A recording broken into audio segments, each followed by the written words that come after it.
Warangal, and Nisahanth comes from Khammam. And both of them have done what most Telugu youngsters do, which is computer science. But they have done something which is quite unusual and rare.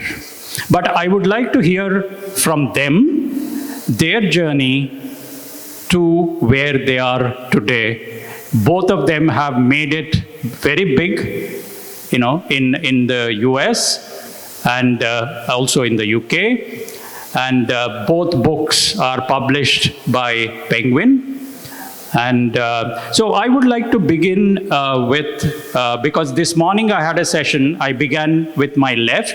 So to balance that, I will now begin with my right.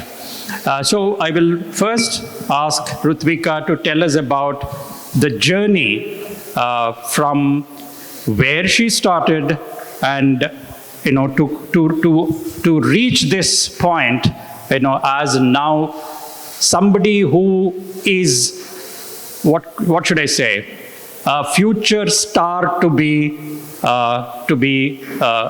track. That's how she has come. And please do tell us about your journey, Ruthvika. Yeah, I don't feel like I've achieved anything yet. I feel like I'm at the absolute beginning of my career. So I've always wanted to be a writer. That was my destiny.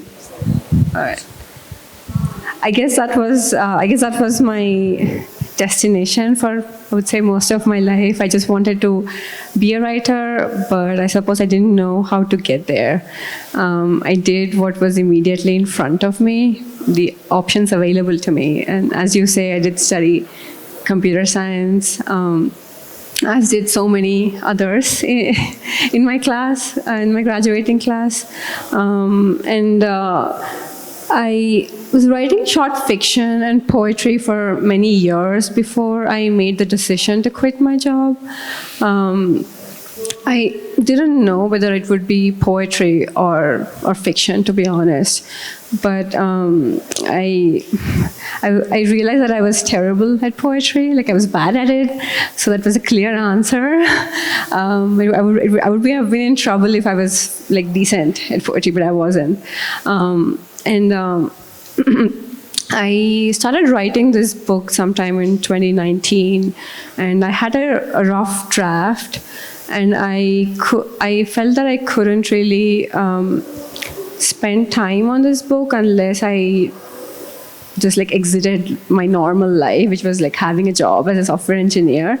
So I decided to take a year off, during which time I worked on the manuscript, and I applied to MFA programs, which is not something I was aware of, being from India. I didn't know that you could study creative writing. That was a discovery. And once I applied to a program with the opening section of the novel and a couple of short stories, and then I worked on the manuscript for 2 years that I was there, and then it went on to be published later. I would like to hear your story, Nisahanth. A very similar story in many ways. I think we even all Telugu stories are similar. So don't worry about that. I think what is even more surprising is that we both went to the US the same year, and then I think we have sons who are the same age. So in many ways, very parallel journeys. I didn't start writing until I actually moved to America. It was never even something that I'd considered deeply. So I guess you could say that just being away from home, being in a country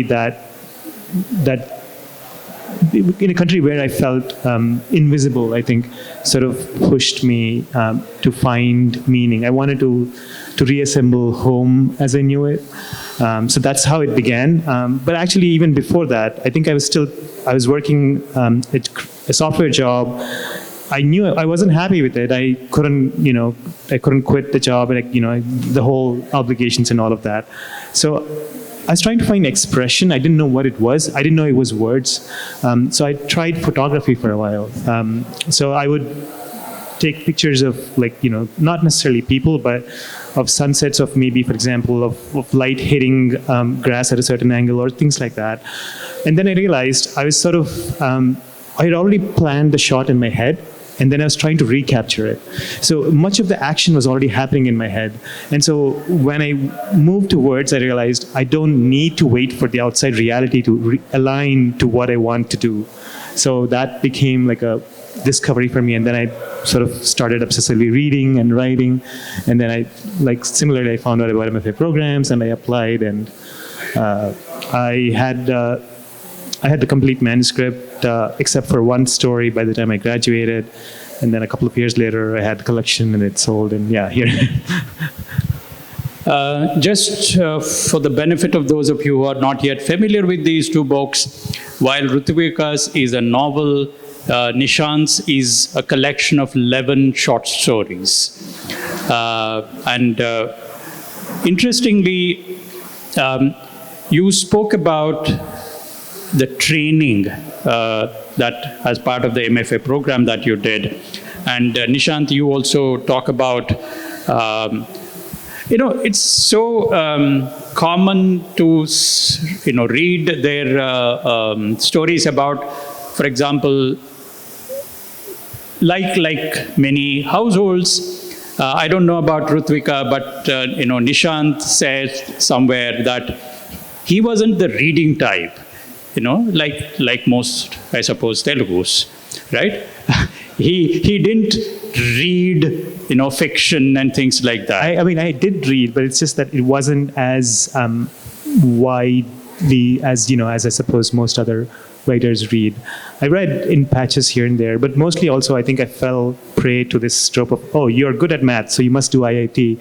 And so a lot of my reading became sort of sidelined, and I was more like into math and just trying to follow the path. Yeah, trying to be normal, And interestingly, what about you, Ruthvika? When did you realize that you could actually turn what you have been doing kind of sporadically and take it seriously? Yeah, I was lucky in that I was terrible at math, so there was no chance that I would ever be good at it. So there was no, I would say, ambition to make something of that. And I was a complete bookworm. Like, I think I ruined my eyesight just by reading so much. I don't know about making something out of it. It's just like making art for the sake of making art. I don't know if I wanted to. I don't know if I could do this at a professional level right up until the moment the book was published. It didn't seem real until then. I would say until then I was just, giving voice to this passion that I had. And novels are generally about commitment. Like it isn't even about whether you want to finish it or you want to tell this or that particular story. It's that you've committed to finishing it, and then you just do it, whether or not it gets published. Yeah. Since you mentioned that you were a bookworm and you read, if I may ask, what kind of reading were you doing? Through your childhood or growing up years, what kind of, because Nisahanth very clearly said that he wasn't into the reading mode, but what kind of reading were you doing? There wasn't any sort of control about the books that I read. Like there wasn't, like children's literature is a category now, but I don't think it was in like the 90s, 2000s. I just read whatever I could get my hands on. And oral storytelling was a big tradition in my house. Like we would hear stories from the Mahabharata, like small folk tales and things like that. That's pretty common in my house. And I think I was exposed to world literature, like from outside of India, a bit later. I never read comics. Right. Were you reading these books in Telugu? No. No. So all you were reading was in English? It was all in English, yeah. And were these Indian writers in English, or were there English writers or American writers? Ruskin Bond, I would accept him as Indian. Ruskin Bond was a children's writer that I read quite a bit. I would say world literature, I would say like just stuff that originates from outside of India. Harry Potter is an example. I came to it pretty later in life. So, yeah. R.K. Narayan. Yeah. That's a huge. R.K. Narayan is a huge influence. Yeah. I would say a huge early influence on me. Okay. Yeah. And how much did these professional writing, mentoring workshops and those courses, how much did they help? I want both of you to answer that question, because there is a tendency to think that either you have it in you or you don't have it in you. I mean, creative writing is not something that can be trained, right? So what has been your experience of that? I think going to a professional creative, like a college level creative writing program has taught me things that I would not have learned on my own. I don't think so. I'm not saying that would be the case for everybody, but certainly it was for me. There are some aspects to creative writing, some aspects to fiction, I should say, in particular, that cannot be taught, but there are aspects that can be taught. And the technical training is important for the unteachable parts to be framed. Yeah. Yeah, I agree. What about you? I agree with that. I think this book would have still been the same even if I hadn't gone through an MFA. And I honestly don't think the MFA really taught me much other than just this sort of gift of having friends who can read your book and then tell you your opinions. That sense of community. I think I was missing a group of people who I could ask to read my work and whose work I could read. I think that's what I gained, like that sense of time, because I had like 2-3 years to just dedicate to this book. I think that's what the MFA program gave me. And in terms of craft too, for sure, there are some things about craft that, like just in terms of like how dialogue is viewed and how what's considered, just understanding the Western craft, just craft as it's understood in the West. And like we both went to you went to an intermediate college, right? Yeah. Yes, Yeah. right. So the sort of English grammar training stops at grade 10, and I think after a huge gap, it was strange to see it formalized in a college program. It is formal, so it gave me the chance to read how people are actually supposed to write it, as opposed to how do you do it in your head. Yeah. Interestingly, I think let me now quickly talk about the books in particular. I'll begin with Nisahanth. The 11 short stories, were they written over a period of time? I think, if I may say that, yeah, the MFA program or any such program, it may not give you what you do not already have, but maybe it gives you the confidence to think that what you have is something that is worth expressing. Is that sense of confidence? He talked about community, right? Would you say that? Yeah, I mean, I didn't share my work with anybody before I went to the college program. So it was like my ambition was being ratified by people who actually do this for a living. Mm. I felt validated, and that maybe there's a chance that I'm not wasting my time. I wouldn't have that otherwise. Yeah. Yeah, the 11 short stories that you have put together in this collection, were they written at different points of time, or did you have a program in the sense that, I will write certain number of stories and then put them together? Were these published earlier as independent stories, individual stories, before they were collected in this volume? That's a great question. So, a few of these stories were published, but so I started this book in 2015. When I think it was the last story. I think when I wrote that story, I knew I would have a book. So that was the destination towards which I was writing. It wasn't finished. None of the stories were finished, but I had most of the book before I went to the mentor program. But I just didn't. All of the stories were rough. You could say they were rough and needed some craft. I had these stories, but I didn't know. I had these ambitious plans for the stories, but I didn't know how to get those to the place I sort of saw in my head for them. Like it was missing a little bit of finesse, and I think I sort of got that over the course of the 7 years or so it took me to finish. I was curious to, because these days, I don't know if people still think of short stories as a worthwhile genre, but, because I think most of the time people say, okay, let me write a novel now. I want to join the big league, right? Did you see these stories as a kind of a net practice for a novel, or? There was some of that a little bit, but also there was also a sense of, if a novel if it takes 300 pages to pose a question, like I see that as the novel, and each time I thought, I was able to phrase that question in shorter span, like 20 pages I was able to get there. So because of that, I didn't feel the need to go on writing and to make it into a novel. I was just looking at it in terms of like, okay, what is this piece about? Like, what are the questions I'm trying to bring, or what am I trying to understand about myself, or what am I trying to sort of channel into what experience am I trying to channel and make it into art, and what is art worthy? So I was sort of asking those questions about each of those stories, and so all of those I was able to contain them.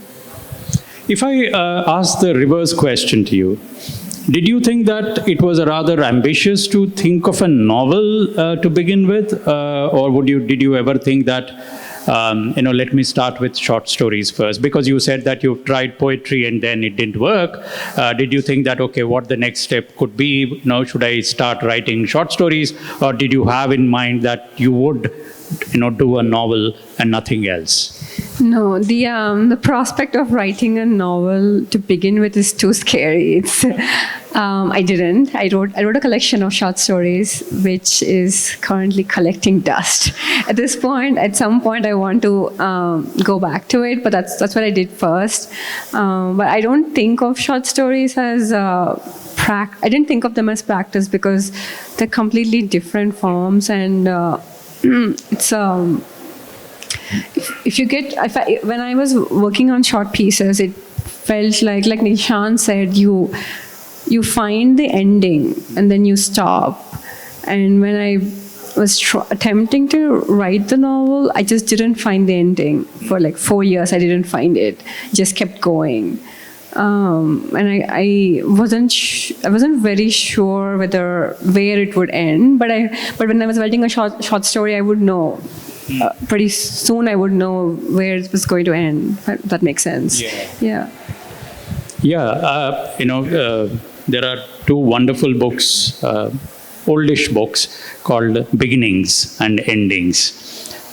These are Bergonzi's books. Anyway, the point is that, ladies and gentlemen, for the benefit of those who haven't yet looked up the books, Ruthvika's novel is spatially, it's located in an imaginary village, a fictional village called Irumi. And it's set in the 1970s, but it also takes us back to the 1950s. So how much of that period setting, etc., how much did you have to work on that? And why did you set it in the 70s or even earlier? Why not in the contemporary world, contemporary time? Yeah, I find it difficult to work with technology on the page. I find it difficult to include text messages and things like that, which is why I regress to a period where there was no technology as a default mode, even when I was doing short stories. But for this novel, I didn't know it would be 70. It was an accident. I generally look at archival material, newspapers, museum catalogs, things like that. I still do it. It's my way of finding an in to a piece. And in this for this particular book, I came across a newspaper clipping from 1970, which a description of, there's a photograph in the news piece, and I wrote a fictional version of it, like a one-page description of what I was seeing in the photo, and I immediately fell into this sort of thread of curiosity, and I wrote like 10 pages, which then became the first pages of the book. So it was more that I didn't have a plan for it. It just happened in a spontaneous way. Yeah. And this is the scene of the Deshmukhs being killed by the Naxalites, right? Yeah. Yeah. That's the opening scene of the novel. Feudal lords are killed by the Naxalites, and that is how the novel begins. Ruthvika, on that point, did you ever worry that you are there is a danger of taking something which is very stereotypical, in the sense that, you have the Telangana villages where there are the Doras and who have been feudal lords, they have exploited, then there is a rebellion, then there is a Naxalite pushback, and then did you worry about that balance? No, the one thing I'll say for myself is, despite the various doubts I have about whether I'm going to finish this book or whether I'm going to do justice to it, the one thing I haven't worried about is being like afraid of the material of the story I was going to say, or feeling as if like you say, like it was a stereotype or things like that. I just don't worry about those things. I let the characters lead the story, and for me, if a character is real, there is no stereotype. The authenticity of the story comes from a character feeling like a real person to me. Yeah. Nisahanth, one of the recurring themes in your stories is a sense of, I remember, was it A.K. Ramanujan who said that he felt strange in a new place because he didn't recognize the trees and he didn't recognize the birds. One of the things that runs through your stories is this being out of placeness. You are in a place where you don't seem to belong, not because your English is faulty, not because your skin is brown, but somehow that sense that this is not where I belong, right? And for those of you, I think I don't see that age group here, obviously not, but those of you who are, have these American dreams, please read Nisahanth's book. It's a great advertisement for not going to the consultants, because it really, you have a lump in your throat when you read the stories that he writes about, the immigrant experience, which starts from the immigration desk, not by the language they use. If you two of you don't mind, I'll just narrate an anecdote.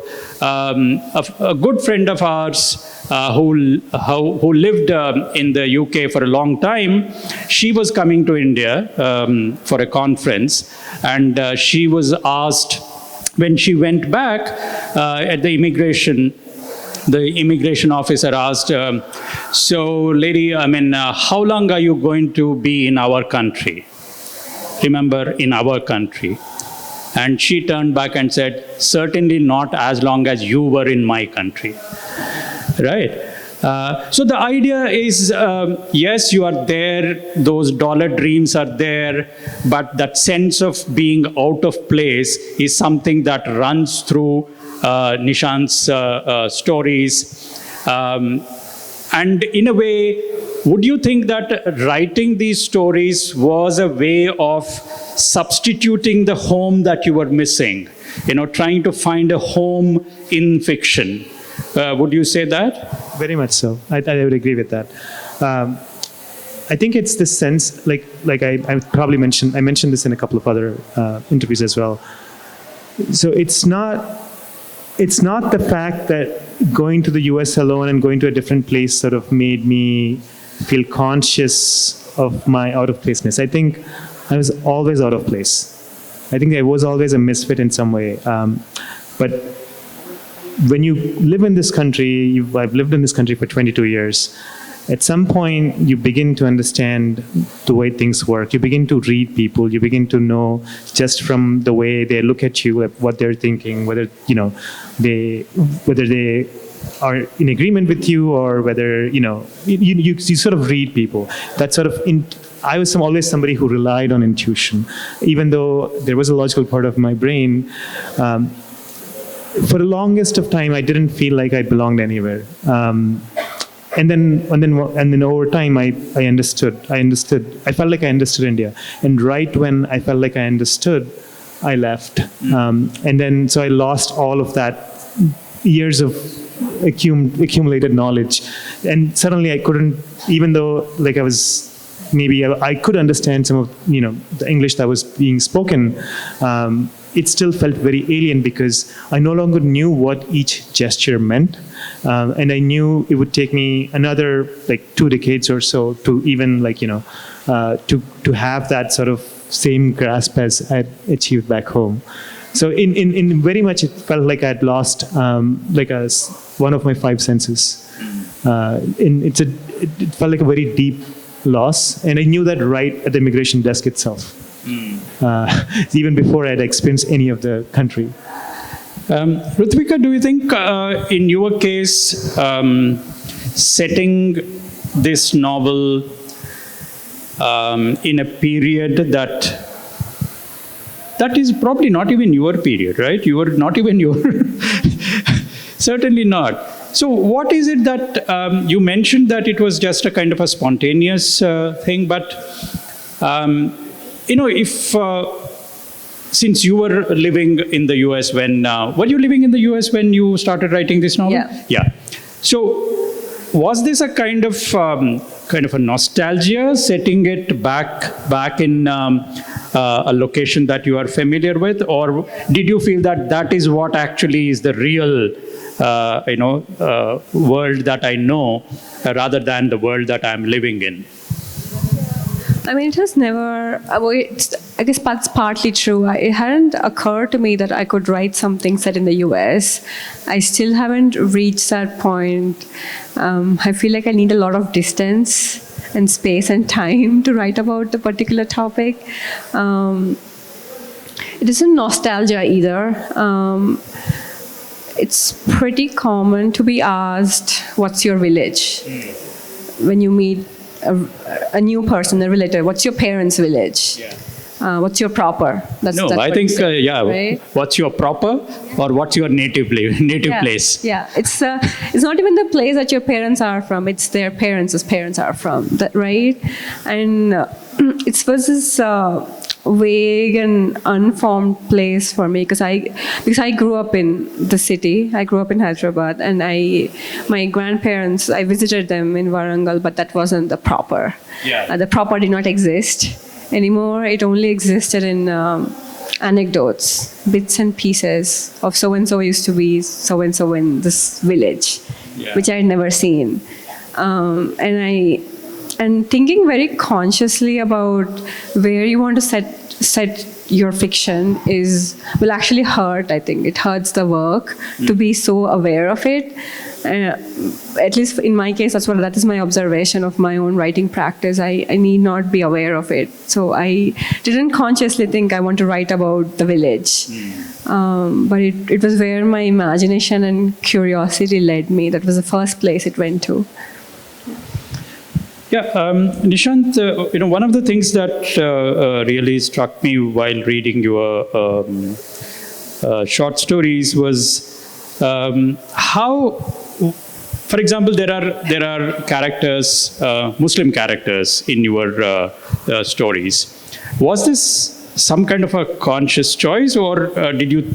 It was kind of part of your upbringing that it was very normal to have a friend called, Rafi, and was it a conscious, or was it just, that's something that came to you naturally? A little bit of both. I mean, I did have Muslim friends in school, but it's at the same time, were they as close as some of the, was my best friend Muslim? No.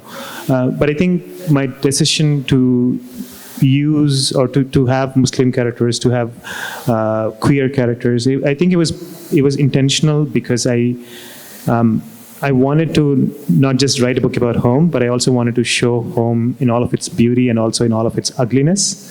So each story, I thought I wanted each story to sort of deal with some kind of ugliness, like either be it caste discrimination or Islamophobia, or one thing or another. I wanted to sort of, because it's not, because I find it sort of a reduction and not really proper seeing of home if you're just, if you're just only highlighting just the positive aspects of home.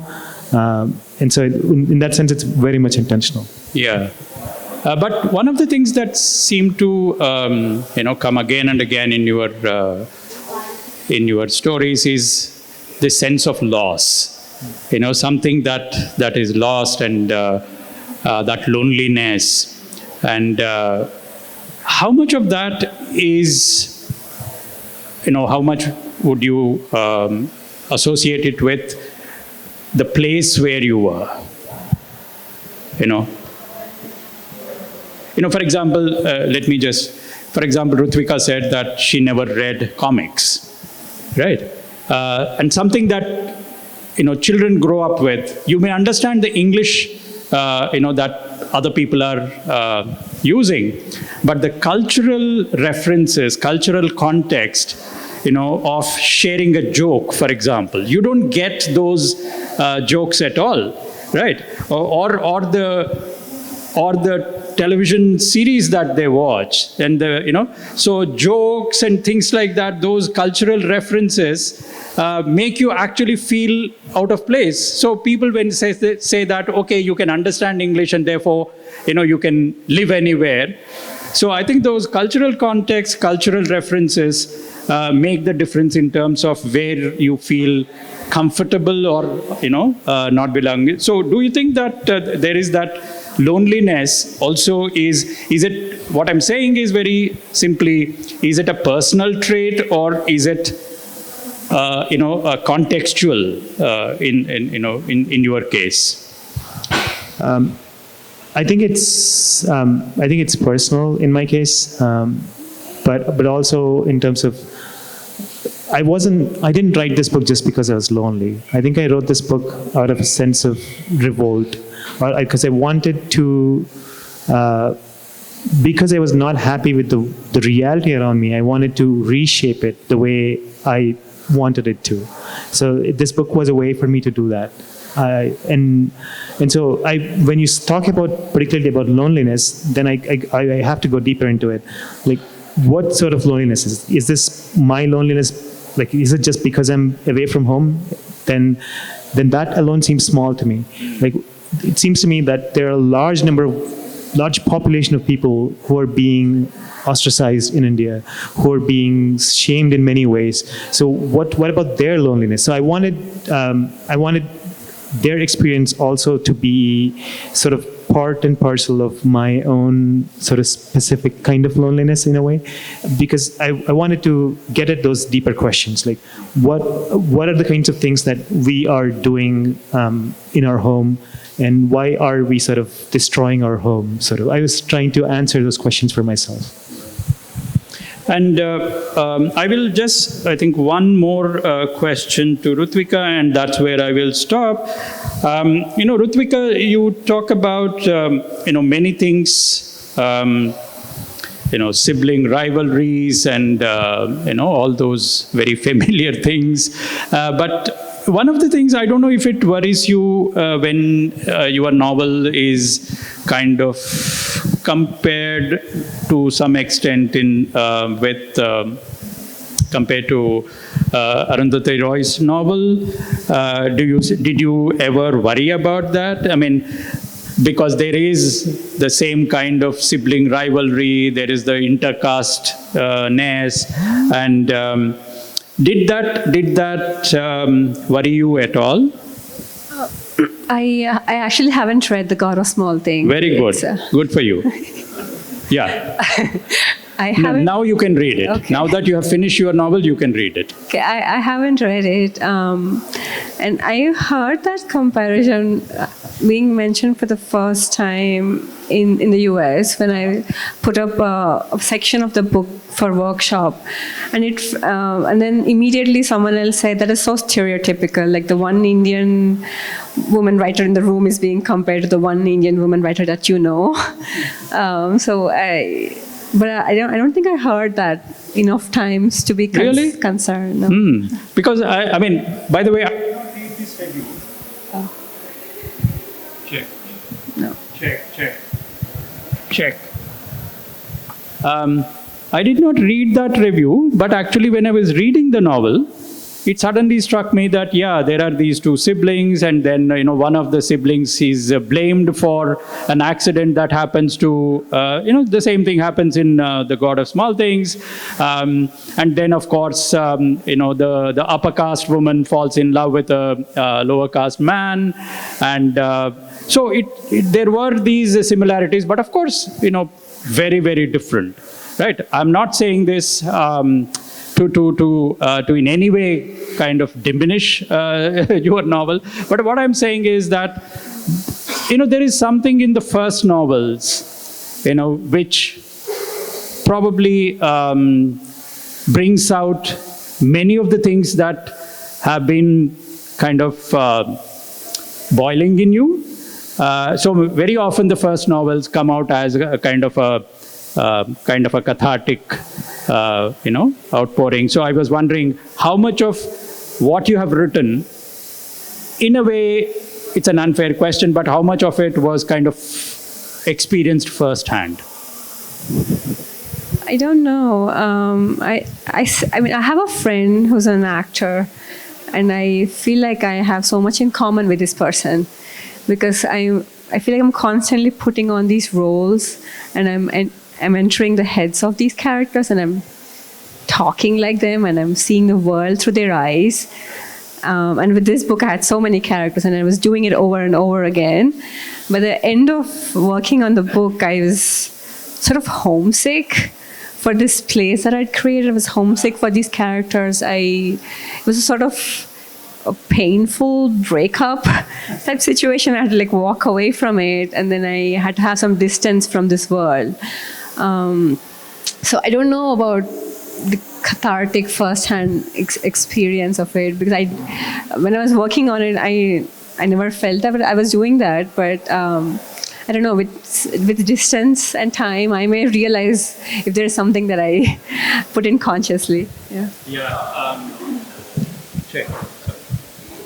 Unless because it's like being the first book is like, it's a kind of an umbilical cord relationship that one has with one's first book, and it's very difficult to get over it. But once it is done, of course, unless you get over it, it's very difficult to move on. Yeah, I mean, I never could. It was a forceful separation for me, because I still feel like there are pieces of this book that I would like to rewrite, and I'm going to keep rewriting it till the end of time, so I have to stop now. Yes. Yeah. Nisahanth, if I again ask this question, do you have something lined up as a kind of a, now that is my first emotions, etc. are over, now let me go on to something else? Yes, I'm working on a novel right now, trying to finish it, hopefully soon. The first book was about, in many ways, I think it's about the fear of losing parents, the fear of losing home. I think the second book is about, well, it's gone, it's done. What you feared is now here. You've lost. Now what are you going to do? Are you going to continue to live with that fear, or are you going to move towards a place of hope? So I think it's about those questions. Yeah, that's why I said, the first book is like coming to grips with your fears. Right? And once you have done it, it's over now. Yeah, coming to terms with the loss or the fear, and then now that is done, you are ready for something else. Thank you very much, and I will now open up for to the audience. Please keep your questions short so that we can take a few questions. Yeah, I can see 1, 2, 3, 4, 5. Let's begin with the first hand that I saw. Yes, please. Thank you very much. I don't know, I should ask you this question, but when you reflect, 2 short questions. When you reflect, do you feel that you're here by accident? A writer, you become by accident? Or by some serious scheme of things which led you to there? Number 1. Number 2, in the future, after some time when you get, oh wow, looks nice, all that stuff, would you like to go back to your, okay, that's enough for me, I go back to computers, AI, or whatever? Yeah. I can go first. So I became a writer by accident. Maybe that was not the case for Ruthvika, but it was for me. But I think that is my true calling. I believe that. So I don't think I want to go back to computer science. Yeah, it is my calling to be a writer, but to publish a book is different from being a writer. To publish a book is a series of lucky breaks and accidents.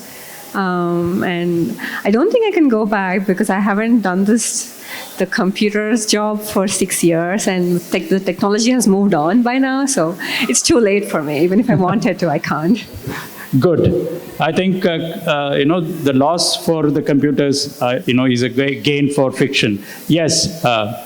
Mr. Nisahanth, Ms. Ruthvika, I have not read your books yet, but I plan to do as soon as I go out. I'll get them and get your autograph on that. I would like to make a comment as well as have a question. And I think what Mr. Vijay Kumar said about nostalgia is definitely a very important part of our lives. And definitely if you're writing books and novels, and 2 of my novels which I've written have started with my experience in the US for multiple reasons, but nostalgia being a major part of the process. I'm talking about the 30s. I'm talking about the 90s, about 30 years ago when I went. And when I went to the US, I spent 2 years there. It was a huge cultural shock for me. Today, of course, things are a lot different. The world has shrunken, and through social media, you are aware of all the things going on there. So my question is, what kind of a cultural shock did you get when you moved from here to the US, and how far were you able to handle that? Because right now, for some reason, incidentally, I'm halfway through The Inscrutable Americans by Anurag Mathur, which was written in the same period when I was in the US. And he writes, of course, it's a little exaggerated about when he lands there for the first time, when someone asks me, how are you doing? What's up? He's like, he starts a full dialogue about what has happened to him since morning. He goes on, and then the eyes of the person listening glazes over, and then they just disappear away from the scene. So, can you quickly respond to what actually was the shocker? So more than the cultural shock, I think I would like to say it's just the sense that is not your place. So it's a strong identification. There's already a strong identification with home, and so it's not having that home available. Like there's this famous sort of poem by Ilya Kaminsky. The poem is called An Elegy for Joseph Brodsky, in which he says, in plain speech, for sweetness between the lines is no longer important. What you call immigration, I call suicide. So it's like it's a pretense. I mean, social media and knowing things and all of that is still on a layer of pretense. You're sort of pretending to yourself, this is still the same, this is still home. But I mean, that way you can be perfectly happy you can lead a life. There's no problem with that. But I think you would be sort of remiss to not notice that there's something deeper going within yourself. Like there's a sense of loss, subterraneous loss that's happening to you, and that is sort of what my book is about. Yeah. So my question is that both of you have done your MFA in the US, and like you were saying, it orients you towards Western writing, show don't tell. Things have to be very, with a blink of an eye you show emotions, whereas our cultures are much more emotive. People will shout, etc. So there's in some ways a disconnect with what is acceptable and considered high art in the West versus reality in Eastern cultures, even in India. I was wondering if you felt that your MFA sort of hindered that process. How do you deal with it? Do you think about it? And how in both of you? Just as an example, I was in Telugu, like Koku Kadalu, you would have 3-4 metaphors in one paragraph. That house, for example, that house is like a rail compartment, one compartment after the other. Like immediately you know what he's talking about.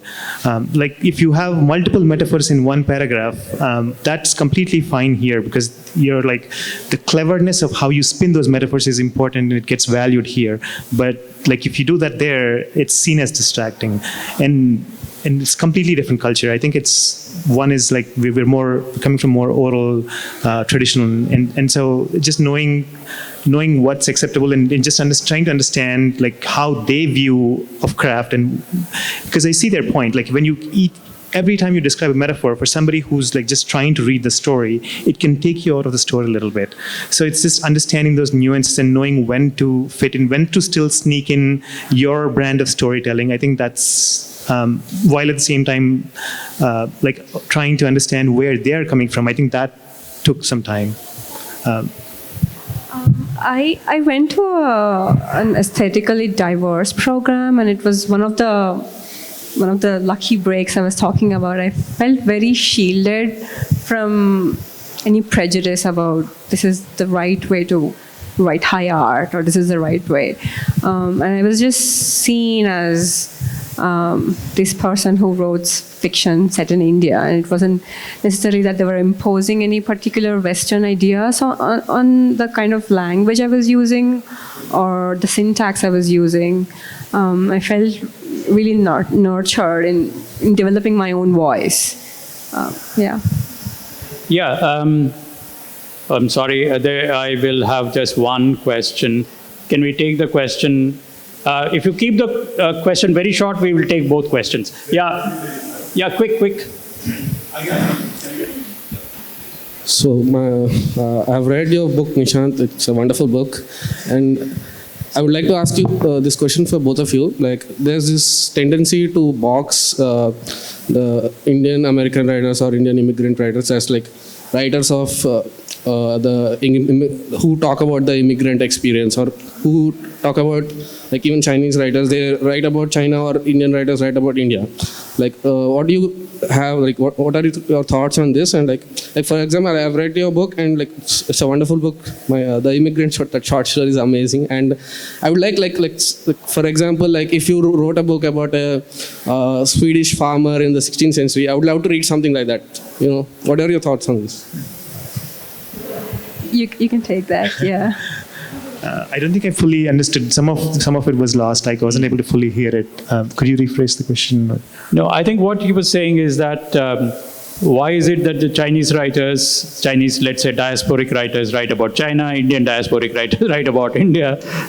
And the pressure to frame your fiction as being like immigrant fiction, or Right, like to say why can't you write about No, that? yeah, totally. I very much appreciate that, because I think I'm trying to sort of break that for myself. But it's one of the easiest ways to break in. Like, it's because the publishing industry as a whole values diverse voices, or at least superficially says that it values diverse voices. And so that's an easy way for somebody from the outside like us entering in. But you could very much do your own thing as long as you are not appropriating somebody else's experiences. As long as you're still making art, something you're trying to, you're actually producing something of value. I think this is for Ruthvika. What's the cast of the Deshmukhs in that novel, which we never mentioned? Can you repeat the question? What's the cast of the, Deshmukhs in the novel, which we never mentioned? I'm just interested to know. Am I not clear? No, I heard you this time. I deliberately did not include that information for pretty much any of the characters. I used last names for some and I omitted last names for some. I felt like I didn't want to overtly take on that subject and I wanted to see them as people. Yeah. At least, for my knowledge, you may please tell. Actually, I was trying to contact you. I don't have that knowledge. You don't have to? Okay, please, thank you. If on her behalf, Please. I thought the names were very clear. Deshmukh was very clear, right? And it is very clearly mentioned that Krishna and Ranga are children of I know that. I know that. Yeah. Deshmukhs, I'm not, Yeah. You should excuse my, what do you call it? Yeah. Unworldliness. Sorry, I think we are completely run out of time, and I have taken the liberty to extend it by a few minutes.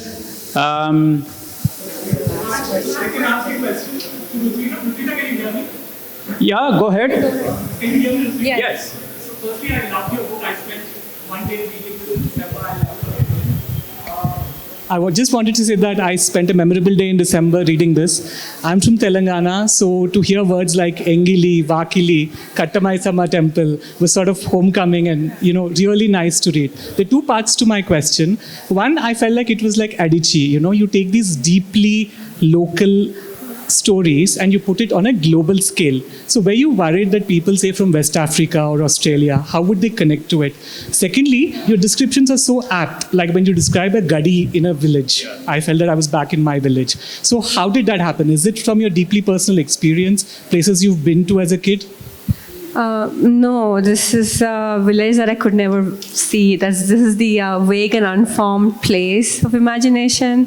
And the descriptions being evocative, I think it results from me seeing it in my head. Usually when someone tells me, when I'm sharing my work with early readers and they tell me that they can't see this place, it's because I myself couldn't see it. So it usually happens that when I can completely see this place in my head as a real place, it translates onto the page. Yeah, I think that, that's something that we are all familiar with, people looking for Sherlock Holmes' home, house in London, or there's, by the way, there is an MPhil thesis on mapping R.K. Narayan's Malgudi, trying to actually, put places. That's how real they made fiction. And I think the proof of the pudding is that if the place sounds real, it reads real, which means that the writer has succeeded. Thank you very much, Ruthvika. Thank you very much, Nisahanth, and all the best. More books, and we hope to see a novel from you and probably a sequel from you. Thank you very much, ladies and gentlemen. A big round of applause. Thank you very much. Thank you, Vijay. Thank you, Ruthvika. And thank you.